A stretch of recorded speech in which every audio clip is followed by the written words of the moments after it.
Projekt Red. Everybody knows her, everybody loves her, some people don't have her, and in the early days of Arknights she probably was amongst the by far most popular operators among fan content, and that, the quiet girl who just wants to fluff tales but gets rejected by all the other lupos.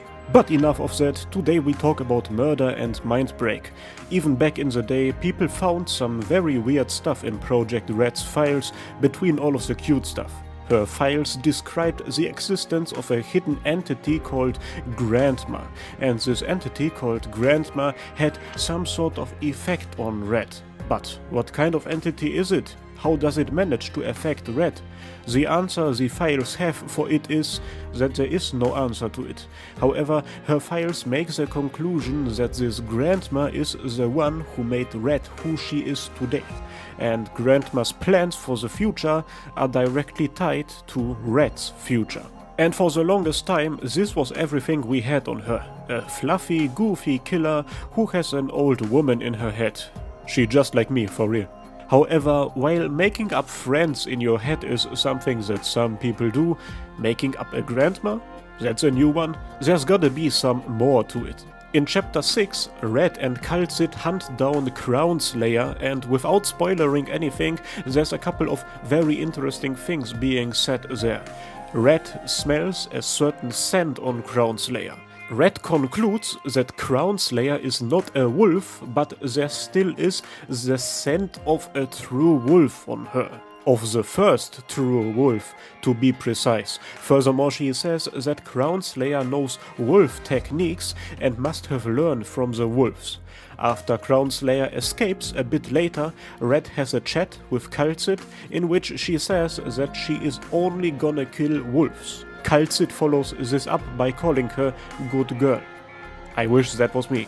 And after whatever that was, things went quiet around her for a long ass time again, until we ended up making a little trip to Syracuse. After the events of the main story, Crownslayer returned to her home in Syracuse, to her teacher/mentor from whomst she ran away years ago in order to join the reunion.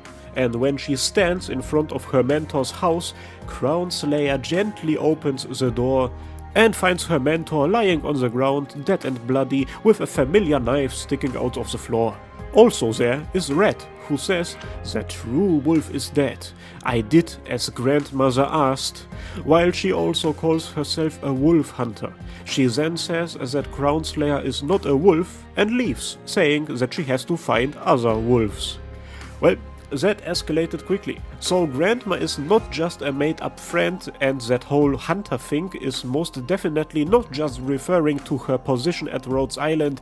She talks about true wolves and how Grandma orders her to kill them. So who is Grandma? What is a true wolf? And why does Grandma tell Red to hunt them wolves? Now it gets really mad. We have to talk about the Signori dei Lupi. In Syracuse, there exists a group of beings called this, which roughly translates to something like the Lords of the Wolves. While this might sound like the name an Italian furry would give to their OC, they are something even more creepy than that. The Signori stand as a symbol for the wild wastes, in contrast to civilization. They never were born, nor can they die. They can't even kill each other. Their form is not really real. They can turn into fog and then materialize into actual things and so on. They have existed since we don't know when, but for an insanely long time, that's for sure. And know what? Even in the world of Arknights, they are considered to be supernatural beings. Guided by their own nature as hunters, they have set up a killing game with their own unique rules in which they compete with each other for the position of Alpha. However, as they are not capable of killing each other, they came up with the concept of the Fang. Every one of the Signori chooses themselves a Fang, a human, who they turn into their own personal champion. Those Fangs then hunt each other down in the name of their Signore. The Signore with the last standing Fang then becomes the new Alpha.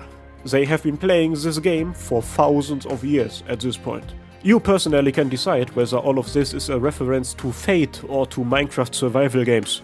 To me, it's a Fortnite reference. One such fang is Bernardo Bellone, and in Il Siracusano he talks about some of the other fangs he knows about. One fang lives at Rhodes Island but returned to Siracusa not too long ago. Another fang went into hiding and took in a student very early. This student has also returned to Siracusa recently. I wonder who that is referring to. Let's combine stuff. Wolf Hunter. Projekt Red is hunting true wolves. This is not referring to people of the Lupo race, but to the so-called fangs of the Signori dei Lupi. That's why she refers to Crown Slayer's mentor as one, but not to Crown Slayer herself. Red is hunting fangs. Fangs are known for hunting each other. Red has to be a fang. But she says nothing about the death game or the Signori. She says that an entity called Grandma orders her to do so. Grandma has to be one of the Signori. There we go. It all fits together. Some of you might be confused, or some of you might not be convinced yet. How can Grandma order her to do it? Where is Grandma?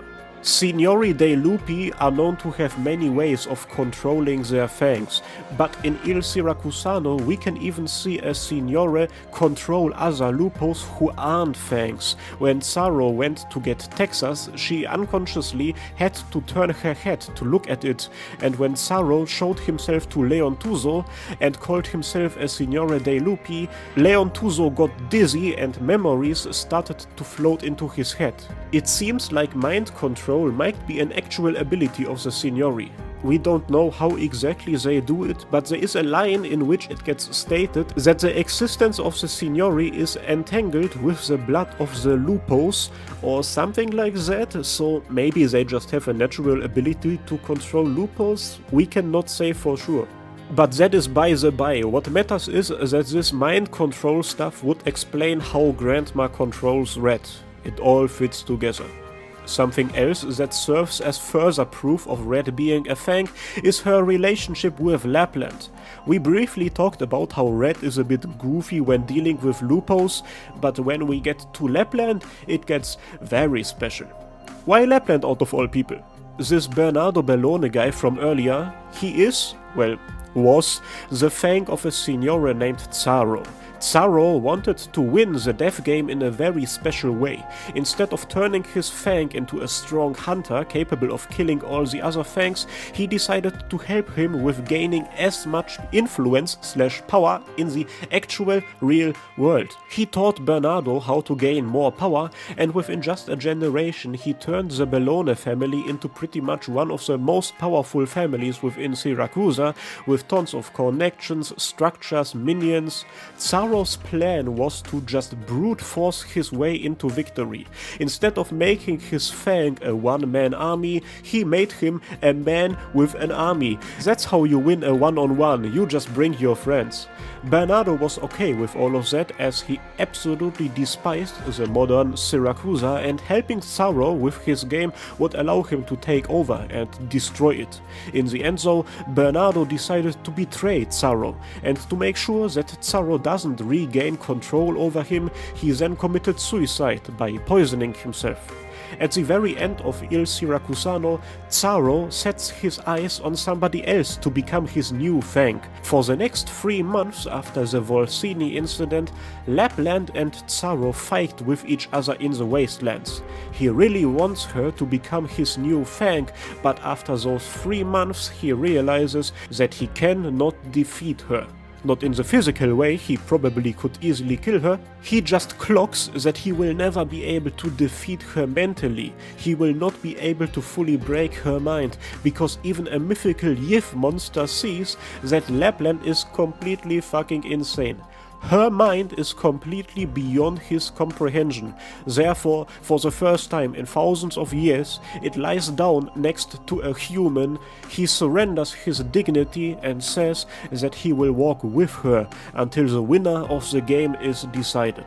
Before Lapland is about to fall over from exhaustion, Zaro supports her and keeps her up. The scene ends with her once more talking about destroying Siracusa. Lapland is a fang. Tsaro's new fang. So there we go. Red's and Lab's interactions on their own are nothing really special, just a bit of gap moe, but if we put it into a context of everything previously mentioned, yep, everything fits perfectly. But how do they know about each other being fangs though? Well, the scent of the true wolves we mentioned earlier, I assume. If Red felt it on Crownslayer, then why not on Lapland? We can say with almost 100% certainty, Projekt Red is a brainwashed killer controlled by a supernatural fursuit. Now the question of all questions, how does Rhodes Island handle somebody like that? Spoiler, it doesn't. Okay, no, that was a joke, but it seems like there is some truth to it. Red probably went to Siracusa out of her own accord. Or well, probably because grandmother told her to. But it's not like she is a bloodthirsty killer who has gone rogue. In both the chapter 6 bit and in the Il Siracusano stuff, we can see her say that she only kills wolves. Once again, that most definitely does not refer to lupos but to the fangs of the Signori. That's probably why she said that Crownslayer is not a wolf, although she most likely is a lupo. It seems like the decision to only kill wolves is not the result of her own morals or some bullshit, but the result of QaiserLITE asking her to do so. But why does she listen to QaiserLITE? From statements made in Il Siracusano, it can be concluded that QaiserLITE plays the role of a teacher/mentor to her. Let's map out some connections so that everybody understands. Crownslayer's mentor was a fang to an unknown Senora. Crownslayer's parents were associated with QaiserLITE, and after their death, QaiserLITE brought Crownslayer to the person who would later become her mentor. The mentor was killed by Red, who can also be assumed to be a fang to a Senora she calls Grandma, but QaiserLITE seemingly has a similar relationship with her that Crownslayer had with her mentor. Also there's Luna Cup, who is a fang to a Senora called Agnes, and Lapland, who is the fang to Tsaro. Luna Cup works for Rhodes Island, and so does Lapland. However, while we seem to have a good relation with Agnes, we can't assume the same about Tsaro. And this looks like a dick. As you can see, just like with almost everything in Terra, QaiserLITE and Rhodes Island are somehow directly connected to everything. And not just because of the connections we drew earlier. From certain things stated in operator files, we can guess that Rhodes Island is gonna get properly involved in Siracusa's affairs sometime in the future. Or not. So yeah, that's what's up with Projekt Red. She's just a silly little goofball. Click on this video next in order to learn more about two of the other lupos on Rhodes Island, and a big thank you to Carousel Ava, Chris, Daniel Henriquez, Darth Eldosh, Demoboy125, Elite 117, Erwin Heckler, Jimshot First, Kiwi Nato, Longo, Neo Salvesa, and the Phoenix. I wish you all the best and cheers!